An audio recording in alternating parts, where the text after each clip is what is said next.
నమస్తే.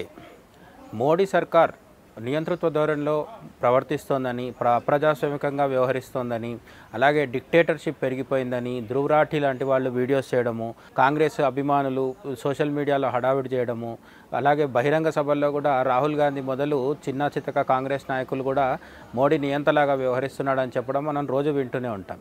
అయితే నిజంగా మోడీ అప్రజాస్వామికంగా వ్యవహరిస్తున్నాడా లేదా అని ఈ మధ్యకాలంలో సామాన్య మోడీ అభిమానులు, మోడీ భక్తులు కాకుండా బాగా చదువుకున్న వాళ్ళు, మంచి స్థాయిలో ఉన్నవాళ్ళు, ప్రముఖులు కూడా చాలామంది మోడీకి అనుకూలంగా మాట్లాడుతూ మద్దతు తెలపడం జరుగుతోంది.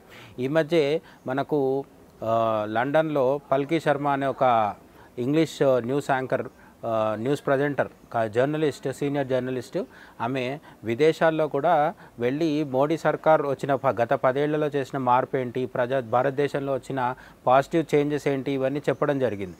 అయితే ఇప్పుడు ఇంకొక ప్రముఖ వ్యక్తి, అంటే హై ఇంటలెక్చువల్ కెపాసిటీ ఉన్నవాళ్ళు, అదీ కాక భారతదేశ ప్రభుత్వంలో ఒక కీలకమైన స్థాయిలో పనిచేసిన ఒక వ్యక్తి కూడా మోడీకి మద్దతుగా మాట్లాడడం జరిగింది. అతని పేరు ఏంటంటే కృష్ణమూర్తి సుబ్రమణ్యన్. ఇతను ఎవరు అంటే former chief economic adviser. Modi దగ్గర చీఫ్ ఎకనామిక్ అడ్వైజర్గా ఈయన పనిచేయడం జరిగింది. అయితే ఈయన ఫారిన్ కంట్రీలో, అంటే విదేశంలో ఒక దగ్గర ప్యానల్ డిస్కషన్లో పాల్గొన్నారు. ఈయనకు వ్యతిరేకంగా మాట్లాడడానికి వచ్చి కూర్చున్నది కూడా మనకు తెలిసిన వ్యక్తే. అతను ఎవరు అంటే రాహుల్ గాంధీ వాళ్ళ ఆస్థాన ఆర్థిక శాస్త్రవేత్త రఘురామ్ రాజన్. ఈయన ఒకప్పుడు ఆర్బీఐ గవర్నర్గా ఉన్న విషయం మనకు తెలుసు. ఈయన పదే పదే భారతదేశం అభివృద్ధి చెందదని, భారతదేశ అభివృద్ధి రేటు తగ్గిపోతుందని, ఎప్పుడు చూడు అంటే భారతదేశానికి సంబంధించి, భారతదేశ ఆర్థిక రంగానికి సంబంధించి నెగిటివ్ కామెంట్స్ చేయడంలో ముందుంటారు. రాహుల్ గాంధీకి చాలా నమ్మకస్తుడు, చాలా అభిమాన పాత్రుడైన ఆర్థికవేత్తగా ఈ రఘురామ్ రాజన్ని మనం చెప్పుకోవచ్చు. అయితే ఈ రఘురామ్ రాజన్ రకరకాల ఆరోపణలు చేస్తూ ప్యానల్ డిస్కషన్లో మాట్లాడుతుంటే అతన్ని సమర్థంగా మన కృష్ణమూర్తి సుబ్రమణ్యన్ అనే అతను ఎదుర్కోవడం జరిగింది. అయితే దాంట్లో ఒక ఆసక్తికరమైన అంశం కూడా బయటకు వచ్చింది.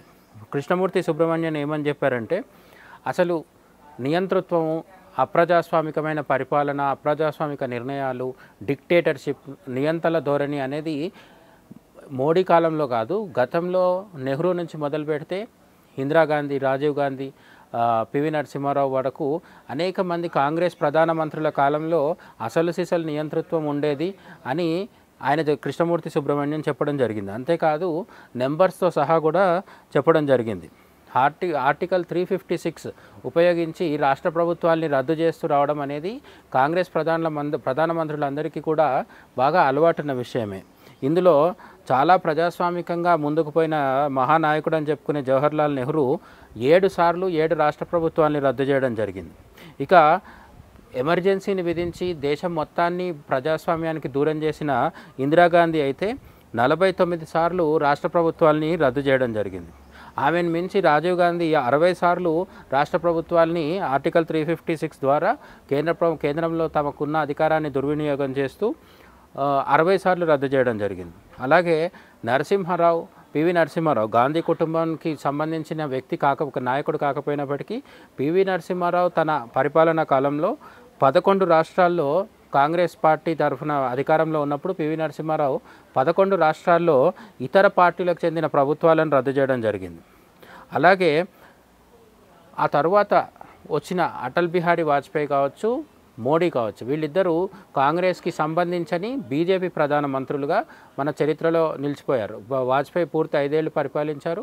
అలాగే ఇప్పుడు మోడీ 10 ఏళ్ళు పరిపాలించి మూడోసారి ప్రధాని అవ్వడానికి ఎన్నికల ప్రచారంలో తలమునకలై ఉన్నారు. మరి మోడీ, వాజ్పేయి వీళ్ళు ఎన్ని రాష్ట్ర ప్రభుత్వాల్ని రద్దు చేశారు అని మనం ఒకసారి చరిత్ర పుటల్ని తిరిగేస్తే 0. వాజ్పేయి ఒక్క రాష్ట్ర ప్రభుత్వాన్ని కూడా రద్దు చేయలేదు. అలాగే నరేంద్ర మోడీ కూడా గత 10 ఏళ్ల కాలంలో ఏ ఒక్క రాష్ట్ర ప్రభుత్వాన్ని కూడా రద్దు చేయలేదు. కానీ నెహ్రూ నుంచి మొదలు పెడితే ఇందిరాగాంధీ, రాజీవ్ గాంధీ, పివి నరసింహారావు వరకు కాంగ్రెస్ ప్రధానమంత్రులు అనేక సార్లు రద్దు చేయడం జరిగింది.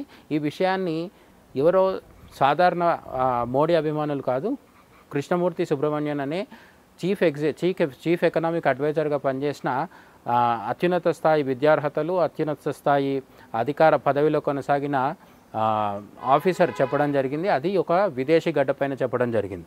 అంతేకాకుండా కొన్ని నెలల క్రితమే స్వయంగా నరేంద్ర మోడీ కూడా ఏం చెప్పారంటే, మొత్తం కాంగ్రెస్ తన పరిపాలన కాలంలో 90 సందర్భాల్లో రాష్ట్ర ప్రభుత్వాల్ని రద్దు చేస్తూ వచ్చింది. 1947లో మనకు స్వతంత్రం వచ్చి దేశం స్వతంత్ర దేశంగా ఏర్పడి ప్రభుత్వాలు కేంద్ర ప్రభుత్వం, రాష్ట్ర ప్రభుత్వాలు 1951 ఎలక్షన్స్ తర్వాత ఏర్పడటం మొదలైనప్పటి నుంచి మొత్తం 90 సార్లు కాంగ్రెస్ తనకు కేంద్రంలో ఉన్న అధికారాన్ని ఉపయోగించి రాష్ట్ర ప్రభుత్వాల్ని అప్రజాస్వామికంగా రద్దు చేసిందని నరేంద్ర మోడీ ఆరోపణలు విమర్శించడం జరిగింది. దాన్ని సమర్థించేలా, అంటే మోడీ చెప్పింది కరెక్ట్ అని చెప్పేలాగా ఇప్పుడు